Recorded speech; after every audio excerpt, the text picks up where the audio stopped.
因此我对法轮功就产生了很大的兴趣。在这个里边修炼下去。倪老师出来，相信我的眼睛，可是我看到的是真实。亲朋好友想去听，这个老师讲。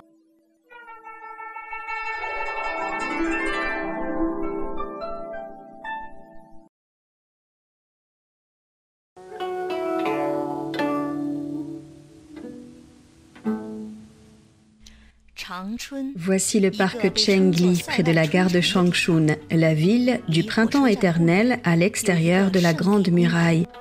Pendant le boom du Qigong, de nombreux habitants de la ville venaient dans ce parc pour pratiquer différentes sortes de Qigong chaque matin.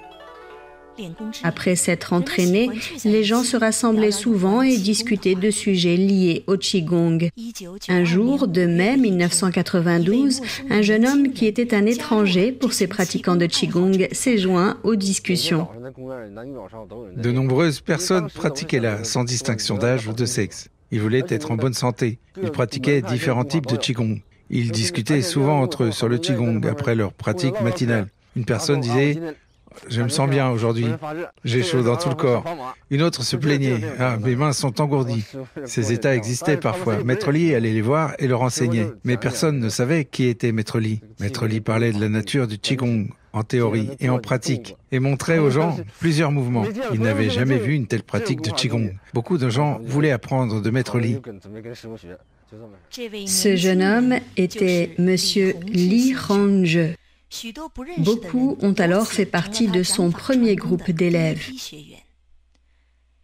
Le premier stage de Falun Gong s'est tenu ici, le 13 mai 1992. Un événement a eu lieu peu après le début du stage. Alors que je travaillais dans le champ, une poutre s'est effondrée. Des sacs lourds sont tombés sur moi et m'ont blessé aux jambes et au dos. Après quelque temps, je suis devenue paralysée. Je restais couchée toute la journée, incapable de prendre soin de moi. J'utilisais si souvent mes coudes pour soutenir mon corps que ma peau était à vif. Mon voisin m'a parlé de ce cours de Qigong et m'a invité à m'y inscrire. Mon mari est venu à l'hôpital pour savoir si je voulais y aller. J'ai répondu qu'il n'y avait aucune raison que j'y aille puisque mon état était si grave. De plus, il m'était difficile de me déplacer. Comme je ne pouvais pas marcher, les gens allaient devoir me porter sur une civière. Après en avoir discuté toute la nuit à la maison, ils sont venus et m'ont porté au stage le lendemain matin. Lorsque nous sommes arrivés, ils sont entrés pour trouver des sièges et m'ont laissé attendre dans le hall. À ce moment-là, Maître Li est arrivé et m'a questionné sur mon état. Je lui ai dit que j'avais une hernie discale intervertébrale. Maître Li a demandé à mes proches de me faire monter sur la scène. Alors que j'étais allongée sur la scène, Maître Li m'a demandé si je pouvais coopérer avec lui. J'ai dit que je pouvais. En moins de 3 secondes, Maître Li m'a demandé de m'asseoir et j'ai effectivement été capable de m'asseoir. Maître Li m'a ensuite demandé de me lever et j'étais capable de me lever. Après cela, Maître Li m'a dit que j'étais guérie et que je pouvais marcher maintenant et que je pouvais faire le tour de la scène.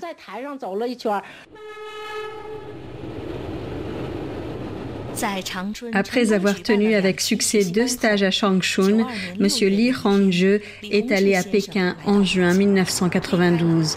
Il a demandé à l'Association nationale de recherche scientifique sur le Qigong la permission d'enseigner le Falun Gong dans tout le pays.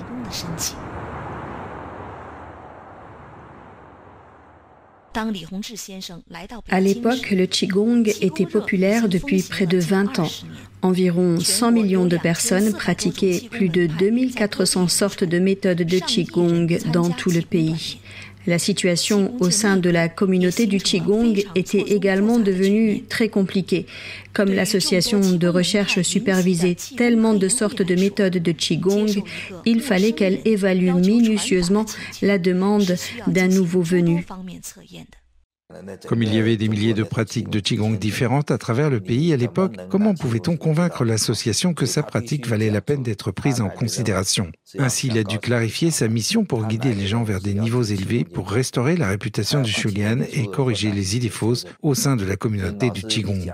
L'association a été fascinée et heureuse lorsqu'ils ont appris que Maître Li avait l'intention de corriger les idées fausses au sein de la communauté du Qigong et de guider les gens vers des niveaux élevés. Après quelques mots, ils ont invité Maître Li à rester et ont discuté avec lui pendant plus d'1 heure. Ils ont dit à Maître Li, ne partez pas et restez à Pékin, s'il vous plaît. Vous avez tout notre soutien.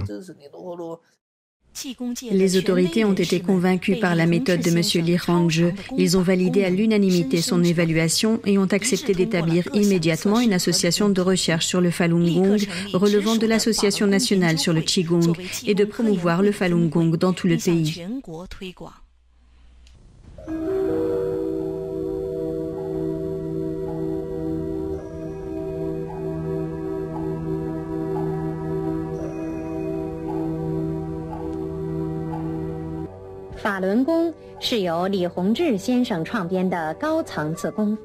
Ces images proviennent de cassettes vidéo enseignant le Falun Gong publiées en septembre 1994.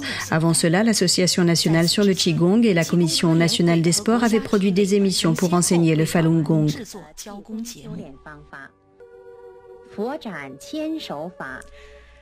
Les 5 exercices doux et gracieux se sont rapidement répandus dans tout Pékin. Les experts en Qigong ont été immédiatement attirés par cette méthode simple mais extraordinairement avancée.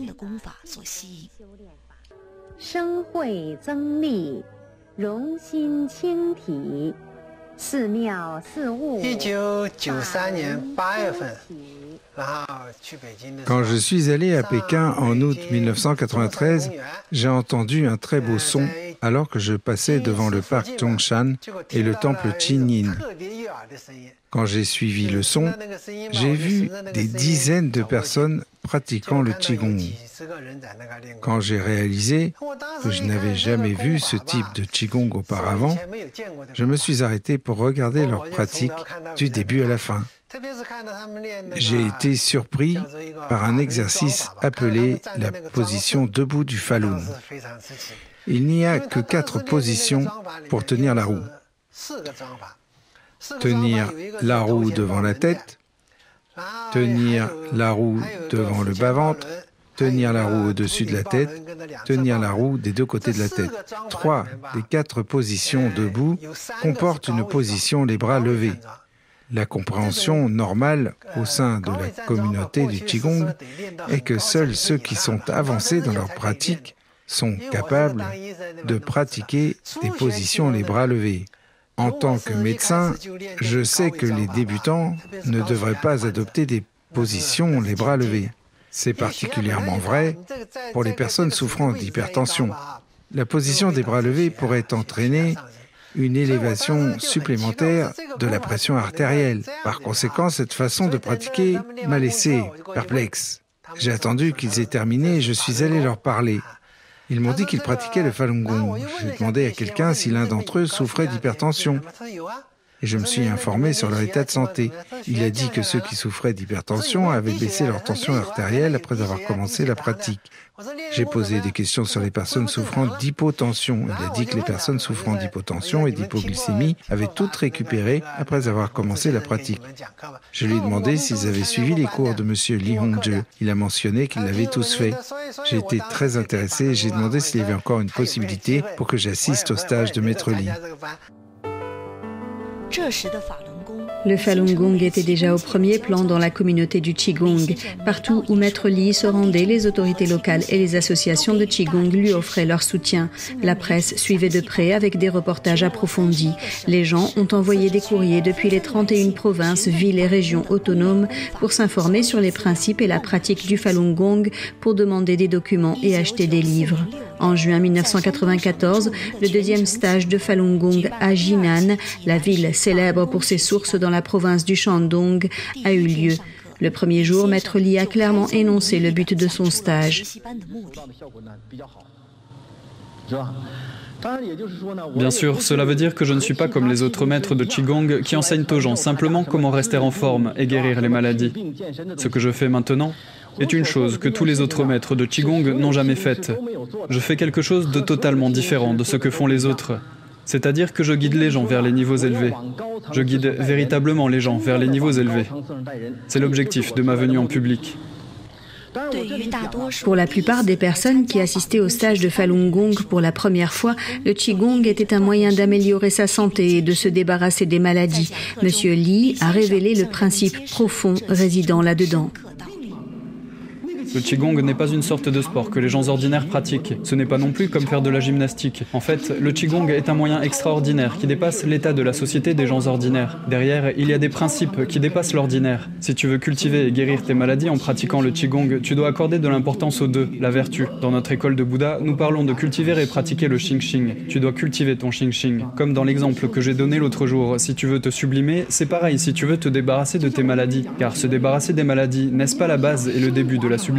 Parce que tu dois avoir un corps sain pour être capable de cultiver et pratiquer vers des niveaux élevés. Mais quelqu'un peut dire, je ne souhaite pas cultiver et pratiquer vers des niveaux élevés, je veux juste que mes maladies soient guéries. Même si c'est le cas, il doit quand même accorder de l'importance aux deux, la vertu, car après tout, c'est une méthode qui dépasse l'ordinaire. Dans son stage de 9 jours, M. Li Hongzhi expliquait systématiquement le Fa des niveaux élevés en termes simples. Il a souligné des points importants tels que le Qigong, c'est la cultivation et la pratique. À des niveaux différents, il y a des Fa différents. Il a expliqué pourquoi le Gong ne s'accroît pas malgré la pratique des exercices, la relation entre le Qigong de l'école de Bouddha et la religion bouddhiste, comment un pratiquant doit traiter la perte et le gain, le traitement à l'hôpital et le traitement par le Qigong, la relation entre le Qigong et le sport. Il a également clarifié des questions laissant les gens perplexes comme l'œil céleste, la possession par un esprit ou un animal, la cultivation d'un Fa pervers et la déviation dans un état démoniaque. Les conférences de Maître Li étaient si instructives que les gens ne pouvaient pas les oublier. Dans chaque matière, que ce soit du bois, du fer, du ciment, des pierres, dans chaque matière, dans chaque particule de l'air et de l'eau, il existe une caractéristique. Quel genre de caractéristique? L'existence de cette caractéristique, si on en parle, elle est extrêmement gigantesque et compliquée. En comprenant un niveau extrêmement élevé, elle peut être résumée en 3 mots qui sont Zhen Shan Zhen. Authenticité, bienveillance, tolérance. C'est la caractéristique de notre univers, les éléments de cette caractéristique de notre univers. Ceux qui se conforment à cette caractéristique, que ce soit des personnes ou des matières, s'ils se conforment à cette caractéristique, ils sont bons. Sinon, ils sont considérés comme mauvais. Si tu peux t'assimiler à ces caractéristiques, alors tu es un éveillé. C'est aussi simple que ça. En ce qui concerne Zhen Shan Zhen dont nous venons de parler, c'est comme nous. Prenons un exemple. En tant qu'être humain, tu as ce corps physique. Mais avec ce seul corps physique, tu ne peux pas être considéré comme un être humain complet. Tu vois les gens allongés à la morgue, l'un à côté de l'autre, c'est de la chair. Est-ce un être humain? Il doit y avoir un tempérament, une personnalité, un caractère et un yuan shen, esprit originel, pour former un homme indépendant et complet, doté de sa propre individualité. Sans ces facteurs, comment cela serait-il possible? Il est nécessaire de les avoir, et c'est également vrai pour notre univers. En plus de toutes les matières, comme les planètes, les galaxies, avec l'eau, la vie et les plantes, ce sont toutes des choses qui existent en tant que matière. En même temps existe cette caractéristique Zhen Shan Zhen. J'ai été bouleversé. Il a complètement expliqué la nature humaine, les caractéristiques de l'univers, la relation entre l'homme et l'univers, ainsi que le but de la vie. Il a également expliqué comment on peut retourner à son origine et retrouver son authenticité première, et comment on peut s'assimiler aux caractéristiques de l'univers. L'enseignement était très clair et montrait la cultivation étape par étape. C'était réel. C'était différent de ce qui était enseigné dans de nombreuses religions. Il y a certains aspects que les gens comprennent en théorie, mais qui ont peu d'idées de la pratique réelle. Maître Li enseignait aux gens comment le faire étape par étape. J'ai été très impressionné et touché. Alors, j'ai décidé de cultiver dans cette méthode.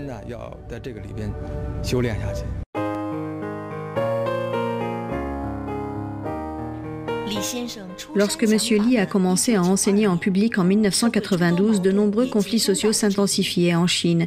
Corruption, distribution inéquitable des richesses, la double tarification des biens et des services, les fluctuations du marché boursier, un afflux de travailleurs migrants dans les zones urbaines et l'arrivée massive de personnes dans le secteur privé ont provoqué un changement fondamental dans les valeurs morales de nombreuses personnes. Poursuivre uniquement son intérêt personnel et placer l'argent au-dessus de tout le reste était devenu des normes éthiques acceptables. À l'époque, quand nous étions en mission ministérielle pour aller à la campagne, au départ, il y avait seulement 2 ou 3 personnes de prévues.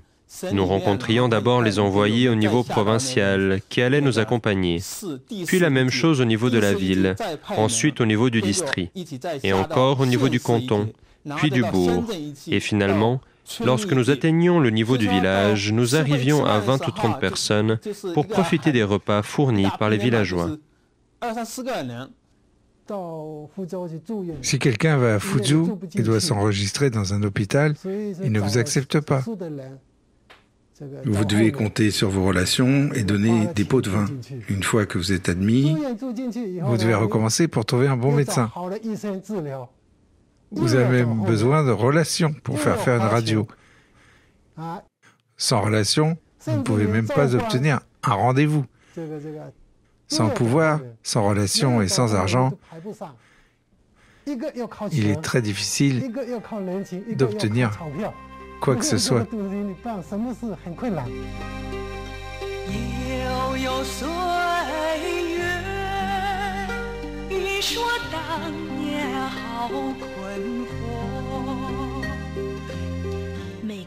La musique pop reflète souvent l'humeur et les sentiments de l'époque.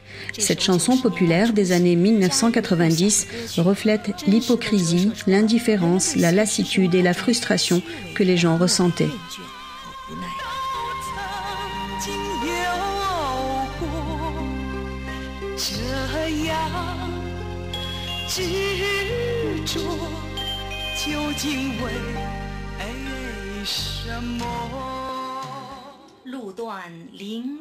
Le chemin interrompu par le bois embrumé, tombé dans l'eau, les étoiles s'éparpillent. Dans la froideur de l'automne, on écoute le vent, comme l'herbe sans savoir où on se trouve. Appuyé contre le rocher, attendre sans sommeil, des pensées amères comme des fils entrelacés. L'apparition du maître me réveille tout à coup d'un rêve, mettant fin à l'illusion et montrant le véritable chemin.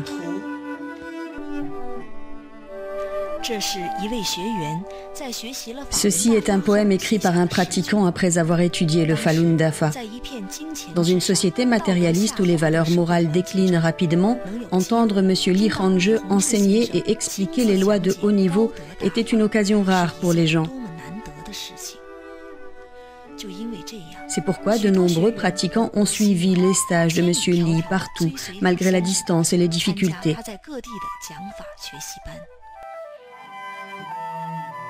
M. Li a tenu son dernier stage de Falun Gong à Guangzhou, en Chine, en décembre 1994. Ce fut une occasion exceptionnellement grandiose. Des gens venus d'aussi loin que les provinces du Xinjiang et du Heilongjiang sont venus pour écouter le Fo Fa. Lorsque les gens ont appris qu'il s'agissait du dernier stage, de nombreux pratiquants de tout le pays se sont rendus à Guangzhou, par tous les moyens possibles, en voiture, en bus ou en avion. Le stade sportif de Guangzhou, où se tenait le stage, ne pouvait accueillir que 3 000 à 4 000 personnes. Mais environ 6 000 personnes se sont présentées. Ceux qui n'avaient pas assez d'argent pour se nourrir et se loger ont passé la nuit en méditation près du stade et attendaient d'avoir l'occasion d'assister au stage. Après avoir pris connaissance de la situation, Maître Li a négocié avec l'organisateur pour que les personnes en attente puissent entrer dans le stade. Des téléviseurs ont été installés dans les couloirs du stade afin que tout le monde puisse voir Maître Li donner sa conférence.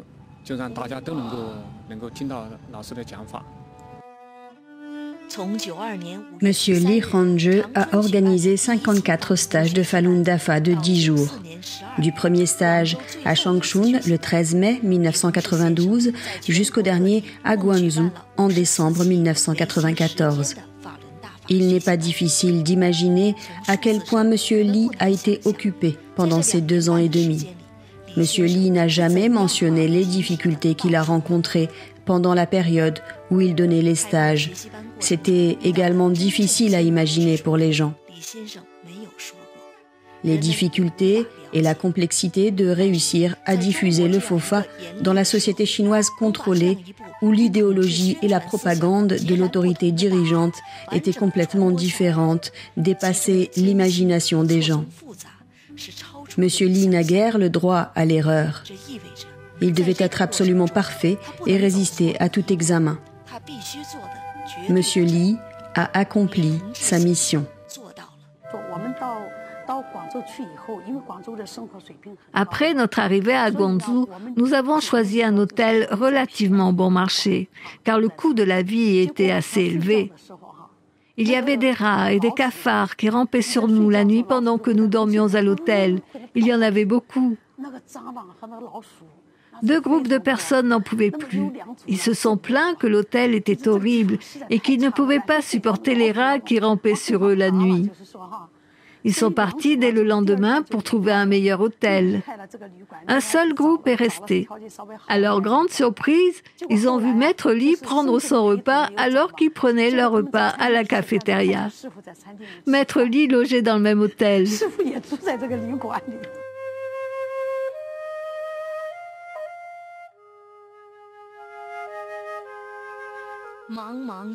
Vastes et infinis, le ciel et la terre sont petits à mes yeux. Par qui l'immense et grandiose firmament fut-il conçu? Au-delà du ciel et de la terre encore plus infini, transmettre la grande voix pour accomplir un souhait immense. Monsieur Lee Hong-je a écrit ce poème souhait le 1er janvier 1991 avant de commencer à enseigner en public. 2 ans plus tard, son espoir s'est réalisé grâce à son travail et ses efforts.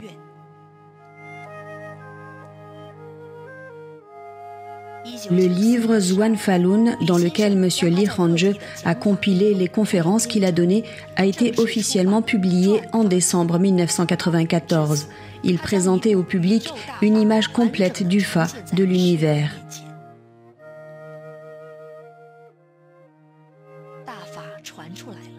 Combien de personnes peuvent vraiment croire et combien de personnes peuvent vraiment cultiver et pratiquer? Lors de son dernier stage d'enseignement du Fa à Guangzhou, M. Lee Hong-je a exprimé son espoir sincère.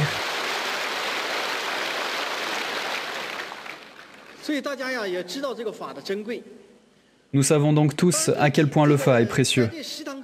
Bien sûr, pendant ces 10 cours, nous avons fait de notre mieux pour satisfaire les besoins de chacun, pour vous faciliter les choses, et pour vous parler davantage et vous expliquer à fond, rendant le Fa plus clair et permettant à chacun d'avoir le Fa comme guide pour la cultivation dans le futur.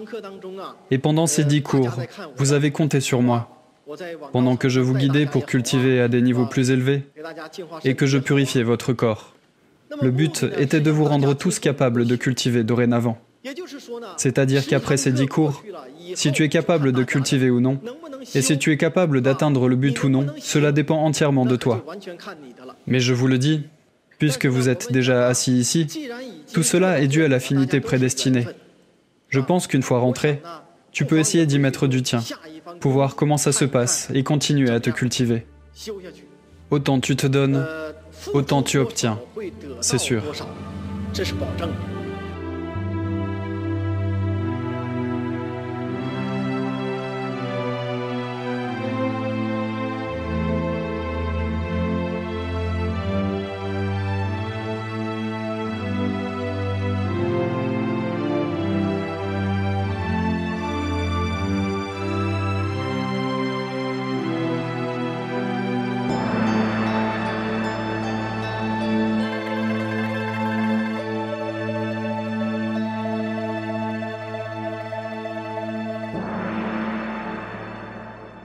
Vous avez en général des gens malfaisants, appelons-les comme ça, qui s'appuient sur des gens de qualité. C'est-à-dire qu'hélas, ceux qui sont quand même des élites sont obligés d'obéir à des gens malfaisants. C'est ça le drame. Le vote, c'est fait pour empêcher que ça soit le meilleur. Parce que dès qu'il y a vote, il y a trucage. Et c'est pour ça que la démocratie athénienne n'avait pas de vote. J'ai présenté tout à l'heure l'idéal démocratique, soi-disant, il y avait marqué les élections. Justement, l'idéal démocratique, c'est quand il n'y a pas d'élection. Bonjour Arnaud Yubanski. Merci. Et bienvenue dans l'émission Esprit français. Déjà, est-ce que vous pouvez vous présenter d'abord? Donc j'ai fait presque tous les métiers. Bon, j'ai une formation à la fois de grande école, d'université, de professionnelle, d'industrie, étoilée si on peut dire. Mais ce qui me caractérise dans ma présence ici, c'est que j'ai commencé à me battre quand j'ai vu que, comme professeur de mathématiques, on me demandait de détruire l'intelligence de mes élèves. Et j'ai dit à mes élèves, c'était à l'occasion de la réforme des mathématiques modernes, j'écrirai un livre avec vos copies, avec mon expérience. Et ça a été mon premier livre, 2 + 2 = 5, de nouvelles mathématiques pour une nouvelle société. Donc, on voit ses ravages actuellement. J'ai suivi, donc tout ce que j'ai fait découle de cette volonté d'arrêter cette course à l'abîme, de voir comment, disons que cette destruction par les mathématiques que l'on voit maintenant pouvait être arrêtée. Dans ma thèse de doctorat de philosophie politique, ces principes mathématiques de philosophie politique qui me conduit à dire que le livre de la politique est écrit en langage mathématique actuellement, sans l'usage duquel on peut comprendre un seul mot. Donc je me définirai par ce combat de la vérité, pour restaurer la vérité dans la langue, dans la politique, dans l'économie, dans la vie sociale, partout. Donc, si je résume, vous êtes écrivain, vous êtes mathématicien, vous êtes linguiste, voilà, oui, linguiste, vous êtes docteur aussi en philosophie. Et aussi, vous êtes plusieurs fois candidat à l'Académie française. Oui, très bien. Et c'est très important parce que l'Académie française, là, je me laisse guider par... La langue française est très particulière. Et donc, c'est à la demande d'un académicien qui était Philippe Bossan, qui était président de la défense de la langue française, que je me suis présenté, non pas pour être élu, parce que je sais très bien que quand on défend la langue française, on ne peut pas être élu. Pourquoi? Comme je l'ai expliqué, actuellement, disons qu'il y a une entreprise de déconstruction de la France, de la langue française, et les institutions ne sont là que comme un paravent pour accompagner la destruction. Et je vous donne un exemple sur Madame Carrère d'Encausse, qui est là pour donner un exemple très concret. Le masculin générique. Bon, je ne sais pas si vous connaissez cette bête-là. Le masculin générique, c'est ce qui fait dire « l'homme est apparu sur Terre ». Quand on dit « l'homme est apparu sur Terre », ça comprend la femme. On ne dit pas « l'homme et la femme sont apparus ». L'homme, en latin, c'est « homo ». C'est le genre humain. Et si on veut dire le masculin, on dit « vir » en latin. Vir et mourir pour la femme. Donc il y a un mot pour l'homme et pour la femme. En français, hélas, il n'y a pas de mot pour les hommes. C'est le mot général pour les hommes. Les femmes sont beaucoup plus riches. Quand il y a un mot féminin, on sait que c'est une femme. Mais quand on dit il y avait des chevaux, on ne sait pas. Mais, donc la spécificité, une des spécificités de la langue française, c'est le générique. C'est-à-dire, et je vais y revenir, ce que je vous dis a donné l'occasion à l'Académie française de trahir sa mission. Parce que le président de la Cour de cassation, qui est la plus haute instance judiciaire, avait un problème avec la féminisation, ce qu'on a appelé la féminisation des mots. Pourquoi? Parce qu'en droit, on dit le contribuable, le délinquant. Donc il y a des mots qui sont génériques. On ne dit pas le délinquant et la délinquante. On dit c'est le genre délinquant, c'est le fait d'être délinquant. Et d'ailleurs en français, tous les métiers sont de genre masculin normalement. Non, enfin dit de genre masculin, c'est-à-dire neutre, c'est ni l'un ni l'autre. Bon. Et le président de la Cour de cassation, devant la grande féminisation des membres de la justice, il y a beaucoup de femmes juges maintenant. On dit par exemple, il y a un juge. Il n'y a pas une juge, il y a une manière de juger. Donc il n'y a pas de... Les termes étaient ce qu'on appelle génériques. Et lui, devant la féminisation, il se dit, est-ce qu'il faut féminiser la grève, etc. Et alors, ne sachant trop que faire, il a écrit à l'Académie française en disant, que devons-nous faire? Et l'Académie a tardé tellement qu'un membre de l'Académie m'a demandé de faire la réponse au nom de l'Académie au président de la Cour de cassation. Et je lui ai dit, vous ne devez pas féminiser, entre guillemets, parce que l'acte de justice consiste à passer du particulier au général, de passer au générique. C'est-à-dire que j'ai un délinquant, dans la justice, je dis le délinquant doit être traité, donc j'applique le genre à l'espèce particulière. Et donc ça me donne... Donc le genre est extrêmement générique. En français, c'est le mode de raisonnement classique pour passer, je ne sais pas comment c'est en chinois, à la généralité. Et Rivarol, qui a été primé par l'Académie de Berlin, juste avant la Révolution, avait écrit de l'universalité de la langue française. Donc ce qui fait que la langue française a eu ce statut universel, c'est justement par cette aptitude, disons, à cette abstraction, à cette généralisation. Voilà. Et donc je me suis présenté simplement pour écrire le dossier à la condamnation de l'Académie. Dans chacune de mes lettres met en évidence le fait que l'Académie trahit sa mission. C'est triste. Et tout à l'heure, vous dites que vous êtes professeur de mathématiques. Oui, j'ai enseigné les mathématiques. Mais il vous oblige à détruire les mathématiques. Oui, c'est-à-dire que donc quand j'enseignais à l'époque,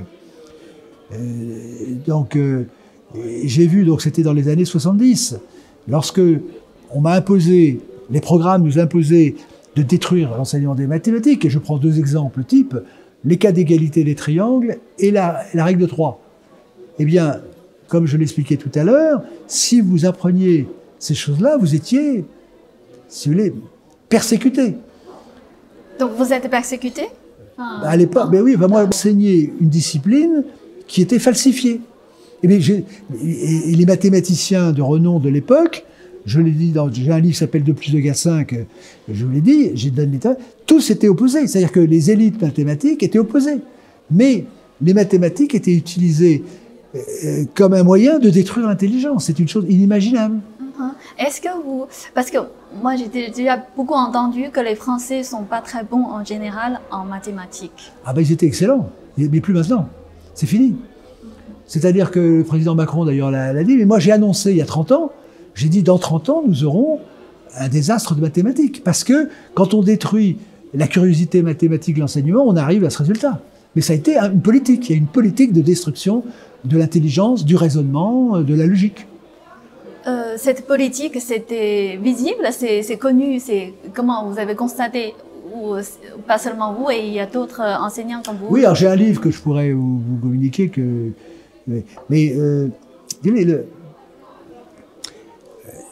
c'était très très visible.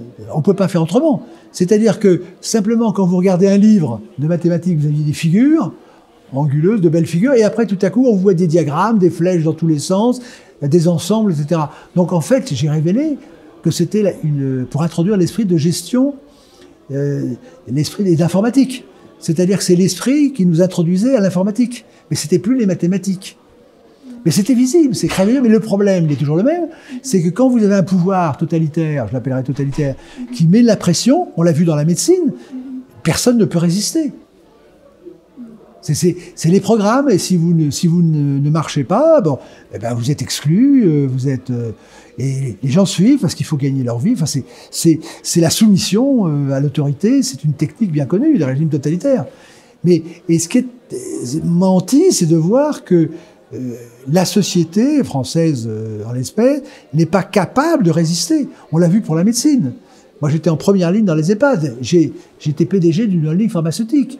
J'ai fait 30 autorisations de mise sur le marché. Donc je sais comment ça marche. Eh bien, l'État a complètement contourné les règles. Je vous donne un exemple très simple. Bon, je parle du vaccin. Bon, qui n'est pas un vaccin. Déjà, c'est un mensonge. Bon. Et quand vous achetez, par exemple, des cachets d'aspirine, vous achetez des cachets d'aspirine ou un autre médicament, il y a un papier, et vous voyez les effets secondaires. Eh bien, dans le vaccin, dans ce qui est un vaccin, mais qui est en fait une thérapie génique, ce qui est appelé vaccin, il n'y a aucun effet secondaire. Et le président Macron avait dit qu'il y aurait, on demanderait à ceux qui sont vaccinés un consentement éclairé. Il n'y a pas eu de consentement, il n'a pas été éclairé. Donc, ce qui est terrible, moi, c'est ma hantise, si je peux dire, depuis les années 1970, c'est de voir à quel point une population ne peut pas résister, du moins au système que j'ai appelé la royale tout à l'heure, la royale britannique et maçonnique qui nous dirige, par le langage. C'est-à-dire qu'une fois que vous avez, si vous voulez, vous avez un déséquilibre. C'est-à-dire que vous avez des gens qui sont des magiciens du langage, et vous avez un peuple qui est complètement, mutilé en connaissance de grammaire, de logique, de rhétorique, d'arithmétique, de science. Et donc, c'est le sachant par rapport à celui qui ne sait pas, il obéit. la mort de Naël. Que pensez-vous? Parce que qui a aussi provoqué beaucoup de violences, beaucoup de tensions et des dégâts aussi. Et quel est votre point de vue en fait sur cette affaire? Apparemment, ce jeune homme, il en était à la 5e fois. Alors, il se peut que le policier n'ait pas fait ce qu'il fallait, mais prenons les choses dans l'ordre. Mais je dirais simplement que dans une société normale, lorsqu'un fils, que vous avez un enfant qui a fait une bêtise et que ça tourne mal, eh bien, quand vous êtes des parents normaux, vous dites c'est de sa faute. Parce qu'il n'a pas été tué comme ça par hasard. Il a nargué la police. Je dis narguer parce que ne pas respecter les choses. Et quand vous avez fait une faute qui conduit à quelque chose d'autre, c'est vous qui êtes responsable. La cause est responsable des conséquences. Je ne dis pas que c'était proportionné. Je ne dis pas que c'était proportionné. Comment vous expliquez la réaction des peuples, c'est-à-dire aussi tous ces actes de violence? C'est-à-dire, vous voyez là, il y a une colère qui s'est propagée un peu partout en France. Écoutez, il faut voir ce qu'il y a dessous. J'ai connu l'ancien président de la commission des ventes d'armes en 2005. Et j'avais discuté avec lui des émeutes. Il m'a dit, vous avez vu comment les émeutes s'arrêtent? Dans quel ordre? Parce qu'il y avait eu des émeutes à l'époque. Il m'a dit, quand il y a un incendie, il faut arroser. Et c'est ce qu'il m'avait dit, je répète. Il avait dit, il y a les petits caïds partout, les caïds de la drogue, etc. Et quand on les paye, ils arrêtent. Donc c'est le système qui est actuellement. C'est-à-dire que, c'est ce que je disais tout à l'heure, la population n'est pas uniforme. Vous avez des hiérarchies partout. La police, vous avez la hiérarchie de la banque, et vous avez les élites de la pègre, ou les élites, effectivement, de certaines personnes. Il y a des drogues de la drogue, où vous avez des élites, j'allais dire, des élites ou des chefs politico-religieux. Vous avez les islamistes, vous avez tout ça. Bon, et chacun joue son jeu. Et le jeu victimaire, c'est le plus vieux jeu du monde. Quand vous avez quand vous avez un président Macron qui va en Algérie dire que la France est responsable de crimes contre l'humanité, mais comment on s'est entendu au-dessous? Quand vous avez l'île algérien qui vous dit qu'il va falloir que la France rende ses comptes et que le président Macron ne fait rien, mais le fauteur de désordre, c'est le pouvoir, c'est le gouvernement, c'est l'éducation nationale. Mais c'est voulu tout ça. Mais l'éducation nationale est détruite par quoi? Par l'idéologie? Mais par le pouvoir. Il y a un plan, je l'ai montré. Non mais il y a une chose d'abord. Qui a créé la langue? L'alphabet, ça date de quand? Alpha, bêta, c'est les Grecs. Bon, on sait apprendre à lire depuis 2500 ans. Quand vous aviez, au début de la Troisième République, ce qu'on a appelé les hussards noirs de la République, ils avaient copié l'enseignement des jésuites. C'était un excellent enseignement. Et quand vous voyez, avec beaucoup de douleur, les pauvres poilus, les enfants qui sont morts sur le front, d'ailleurs qu'ils soient français ou allemands, les morts sont les morts, je veux dire, c'est pas bon. Et quand comment ils écrivaient bien, comment se fait-il qu'à l'époque, alors qu'ils n'avaient que le certificat d'études, ils écrivaient mieux que maintenant les bacheliers et les autres? Mais parce que c'est le programme qui veut ça. On va pas me faire croire que les enfants qui naissent sont plus bêtes maintenant que les enfants de 1900. Donc, il y a un plan de crétinisation et d'esclavagisation de la population. Mais on dit que c'est le complotiste, ce type de théorie, des plans. Non, alors le complotisme, je suis très précis sur le complotisme, il n'y a qu'un complotisme, c'est le complotisme d'État. Le complotisme, alors justement, le mot complotiste a été fait par le gouvernement pour tuer, c'est-à-dire tuer moralement. C'est-à-dire qu'il y a un proverbe en français, celui qui veut tuer son chien l'accuse de la rage. Et j'en ai parlé dans une nouvelle lettre à l'Académie. Parce que l'Académie devrait donner le vrai sens des mots. Or, le complotisme le fait d'abord avant le mot. On peut le faire remonter très loin. Puisque le proverbe dit, celui qui veut tuer son chien l'accuse de la rage. On peut dire l'accuse de complotisme. La rage, c'est le complotisme. Parce que personne ne dit... Eh bien, moi je le date, c'est ce que je dis dans ma lettre à l'Académie, de septembre 1792, parce que c'est un moment terrible. C'est-à-dire après... Disons que la chute de la royauté qui a été provoquée par un attentat, un viol de la Constitution, disons que les révolutionnaires ont emprisonné tous ceux qui se défendaient. On les met en prison. Tous ceux qui n'avaient pas été assassinés, ils ont été mis en prison. Bon. Et après, il y a eu un bruit qui a couru, par Danton et ses amis, c'est qu'il y avait un complot qui se préparait dans les prisons. Et donc, s'il y avait... En principe, quand on est en prison, c'est pas le meilleur endroit pour faire un complot, pas très efficace. Mais ils ont dit, l'absurde, ça ne les gêne pas. Quand on veut tuer quelqu'un, on dit des choses absurdes. Et donc, ils les ont accusés de complot, ils les ont égorgés. Donc, le complotisme d'État, c'est le fait pour le gouvernement d'accuser de complotistes ceux qu'on veut assassiner, moralement.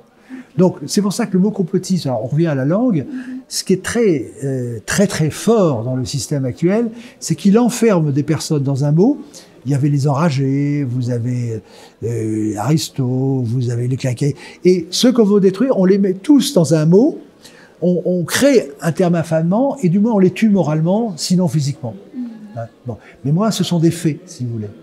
Mais les mots sont créés, voilà. Okay. Et j'aimerais savoir aussi votre avis, parce que le président Macron a annoncé ce mardi la construction d'un nouvel hôpital militaire à Marseille pour préparer la France à une éventuelle guerre de haute intensité. Mais ce sont que des effets d'annonce, et on ne sait pas. De haute intensité, mais attendez, ça veut dire quoi ça? C'est comme quand il nous a dit, maintenant c'est fini, la période d'abondance. Donc ça s'appelle du terrorisme. Il veut faire peur aux gens. C'est-à-dire qu'il faut terrer. Et alors, il y a une thèse aussi, c'est que le pouvoir a besoin de peur. Et donc, tout ce qui favorise l'insécurité est bonne pour le pouvoir, parce que ça met la situation en situation, la population, de demander toujours plus de police, de contrôle, etc. C'est ça l'idée. Donc, la politique du président Macron, il a détruit la santé. Quand au début, il disait on va ouvrir des hôpitaux, il les a fermés.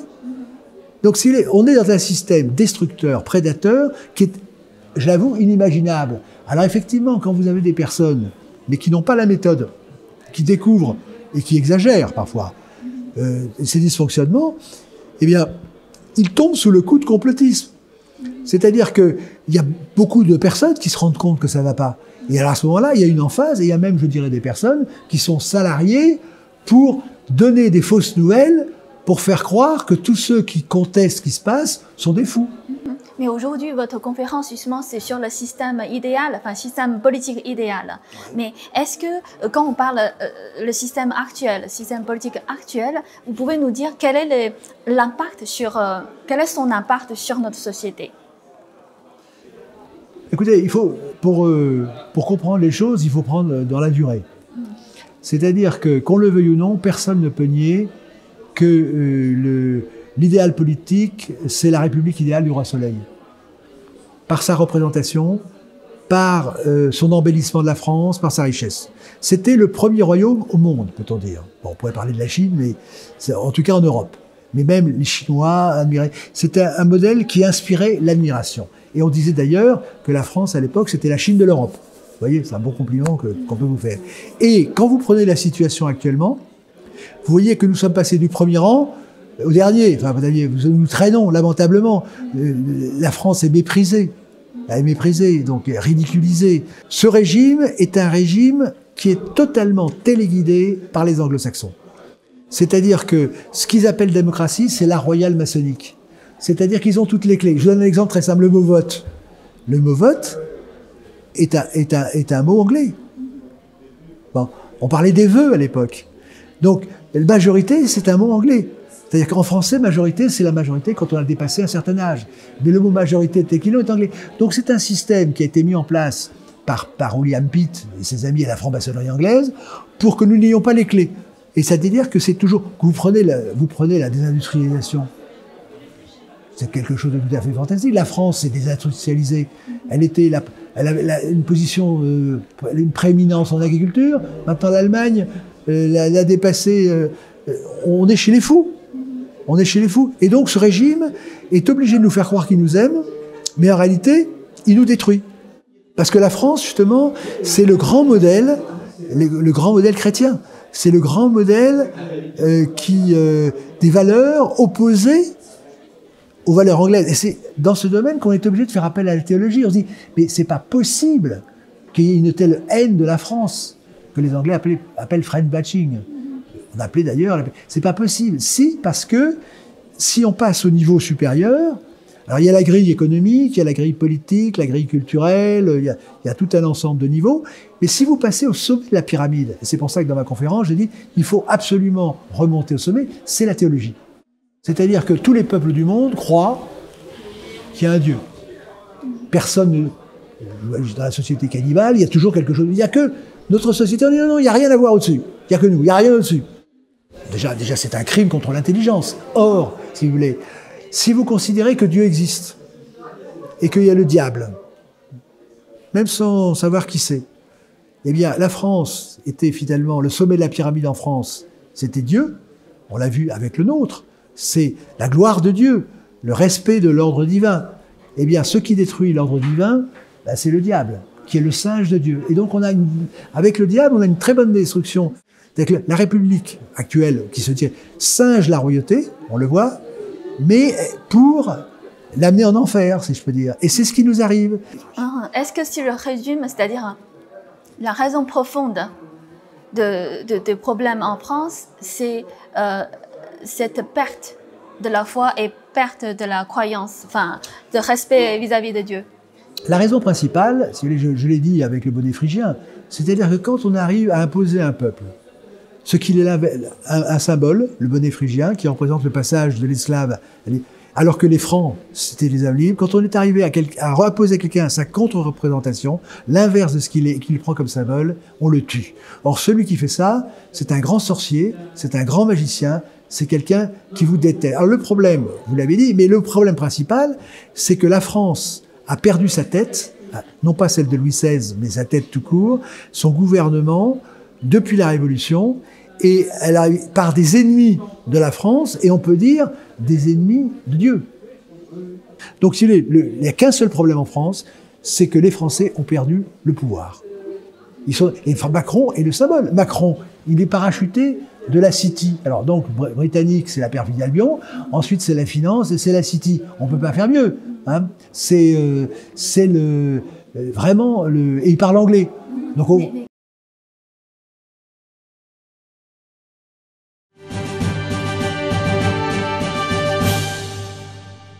Des pratiquants de Falun Gong ont été pris pour cible à Bruxelles. Ils s'étaient rassemblés pour parler de la persécution qu'ils subissent en Chine et pour dénoncer les crimes de prélèvement forcé d'organes perpétrés par le régime chinois sur les prisonniers de conscience. Mais de jeunes militants qui défendent l'image du PCC dans le monde ont tenté d'interférer avec le rassemblement. Qu'en pensez-vous? Faites-le nous savoir ci-dessous et abonnez-vous si vous ne l'avez pas encore fait.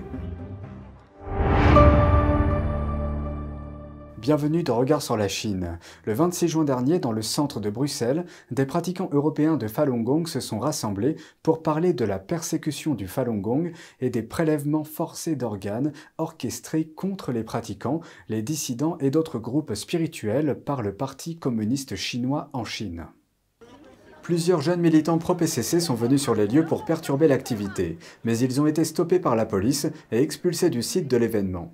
Un jeune homme portant un drapeau de la Chine communiste s'est introduit dans la manifestation, agitant le drapeau rouge et criant que les activités anti-persécution étaient une insulte à la Chine. Ce drapeau tue le peuple chinois. Nous sommes ici pour dire au monde que les Chinois sont persécutés par leur propre parti communiste. Le parti communiste n'est pas la Chine. La Chine, c'est eux. Face à ces jeunes militants pro-PCC qu'on surnomme souvent les petits roses, les pratiquants de Falun Gong ont expliqué que le PCC n'est pas la Chine et ont mentionné le fait que le PCC a massacré beaucoup de Chinois depuis sa création. Plus tard, une autre femme est venue sur le lieu et a insisté en disant que les pratiquants de Falun Gong font honte à la Chine.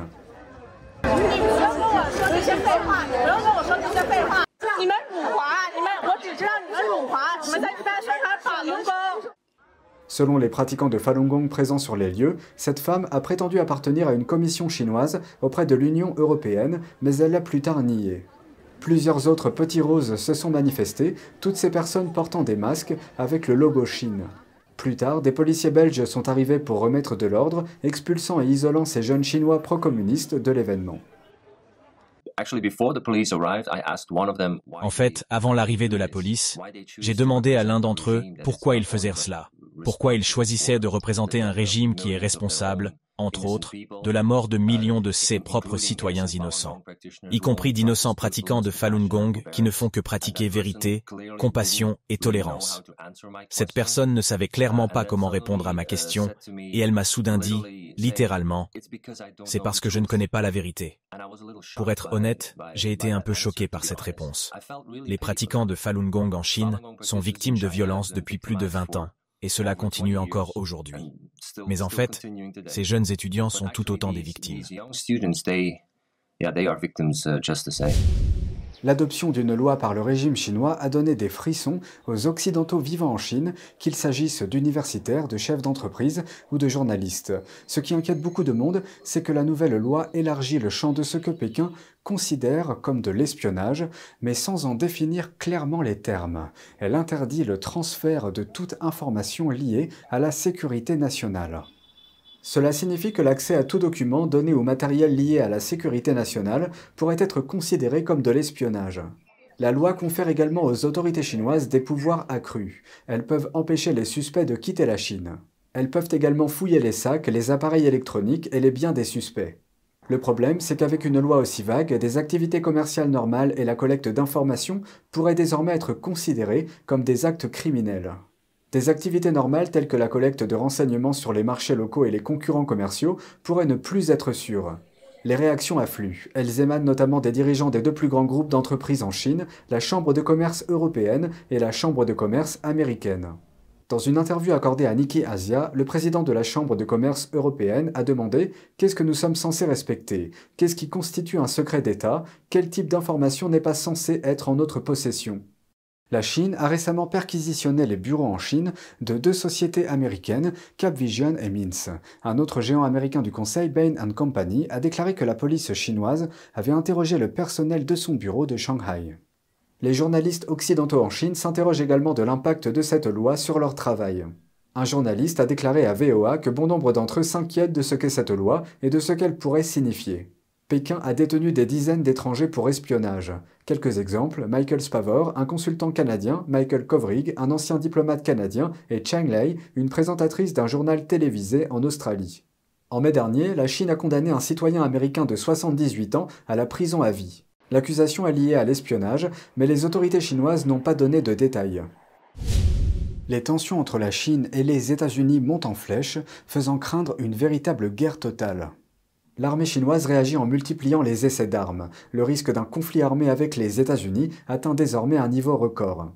Les scientifiques de la marine chinoise ont désigné ce scénario catastrophe par la lettre Z, l'introduction d'un modèle de guerre totale. Dans ce cadre, toutes les ressources de la nation sont mobilisées. Traditionnellement, les évaluations des armes de la Chine se concentraient sur les conflits régionaux, comme les interventions autour de Taïwan ou dans la mer de Chine méridionale. Mais ce scénario de guerre totale fait monter les choses d'un cran. Bien que le PCC n'ait pas officiellement désigné de cible, le chercheur Fan Sanchin de l'Armée populaire de libération chinoise a mentionné le destroyer Harlech-Burke de la marine américaine ainsi que des alliés des Américains désignés sous le nom d'Alliance Bleue. Cette nouvelle dimension de la stratégie militaire chinoise souligne un risque accru de conflit. Cette menace est aujourd'hui évaluée à 7 sur 10 par les autorités. Sous l'influence considérable du discours de Pékin, la société chinoise voit les sanctions et les opérations militaires américaines comme des obstacles délibérés destinés à entraver le développement de la Chine. Ainsi, alors que certains ont évoqué la possibilité d'un conflit total, des personnalités influentes de la société chinoise ont appelé à une approche plus calme afin d'éviter des conséquences catastrophiques. Le Premier ministre chinois a maintenu un ton optimiste au sujet de la deuxième plus grande économie du monde la semaine dernière. Il a déclaré que le pays était toujours sur la bonne voie pour atteindre son objectif de croissance annuelle du PIB. Mais des inquiétudes à plusieurs niveaux forment un contraste saisissant. L'économie chinoise peut-elle rebondir après les confinements brutaux liés à la pandémie? Un expert répond à cette question. Un taux de chômage de près de 21%, des exportations en forte baisse et des taux de consommation en chute libre. Chacun de ces problèmes peut à lui seul entraîner l'économie d'un pays dans sa chute. Et la Chine d'aujourd'hui est touchée par ces trois problèmes. Malgré cela, le Premier ministre chinois a déclaré aux investisseurs et à d'autres dirigeants que l'économie chinoise se porte bien et qu'elle a terminé le premier trimestre avec une croissance de 4,5%. Il a ajouté que le deuxième trimestre serait encore meilleur. Nous sommes en bonne voie pour atteindre l'objectif de croissance économique annuelle d'environ 5% qui a été fixé au début de l'année. Frank Chie, un professeur d'université qui étudie l'économie chinoise depuis plus de 20 ans, a donné son avis sur les remarques de Li. Je pense que l'économie chinoise va très fortement décliner et même revenir 20 ans en arrière. Les dirigeants du gouvernement communiste chinois, bien sûr, c'est presque leur seconde nature, mentent et essaient de tromper le monde pour attirer les investissements occidentaux en Chine. C'est ce qu'ils ont toujours fait, dire au monde que la Chine est en pleine croissance, que c'est génial, qu'il faut venir investir et apporter de l'argent et de la technologie. 3 années de confinement liées au Covid-19 ont fortement perturbé les chaînes d'approvisionnement en Chine. Cela a également fait fuir de nombreuses entreprises étrangères qui se sont tournées vers le Mexique, l'Inde et le Vietnam, où les chaînes de production sont moins chères et plus stables. Les exportations de la Chine ont été directement touchées. En cette période post-pandémique, les Chinois semblent épargner leur argent pour les mauvais jours. Les données officielles montrent que les ventes de voitures, de maisons et relatives au tourisme ont chuté, même par rapport à la même période de l'année dernière, lorsque les ventes avaient bondi après que Pékin a arrêté les confinements. La consommation et les exportations de la Chine, qui contribuent largement à la croissance et à l'emploi, ont toutes deux faibli, ce qui va à l'encontre des déclarations du Premier ministre. La prospérité ou la richesse accumulée au cours des 20 dernières années est le résultat de l'adhésion de la Chine à l'OMC, l'Organisation mondiale du commerce. Les États-Unis et l'Europe ayant ouvert leur marché aux fabricants chinois. Mais cela, comme nous l'avons dit, c'est terminé. Un nouveau qualificatif, celui de trou noir, a été utilisé pour caractériser les investissements lancés sur le marché chinois actuel. Il reflète la chute spectaculaire de l'intérêt des investisseurs étrangers pour ce pays. Les géants financiers de Wall Street ont également revu à la baisse leurs prévisions de croissance du PIB chinois pour l'ensemble de l'année. D'autre part, l'administration Biden vise à provoquer un dégel des relations entre les États-Unis et la Chine. L'administration Biden continue à dépenser beaucoup d'argent, à dépenser comme des fous, et ils veulent emprunter de l'argent, ils veulent émettre des bons du Trésor. Ils ont besoin que la Chine continue d'acheter ses obligations américaines. Comment l'économie numéro 2 de la planète va-t-elle se porter au deuxième trimestre? Nous vous tiendrons au courant. C'est tout pour aujourd'hui, merci d'avoir suivi Regard sur la Chine. On se retrouve demain pour une nouvelle émission, prenez soin de vous et à bientôt.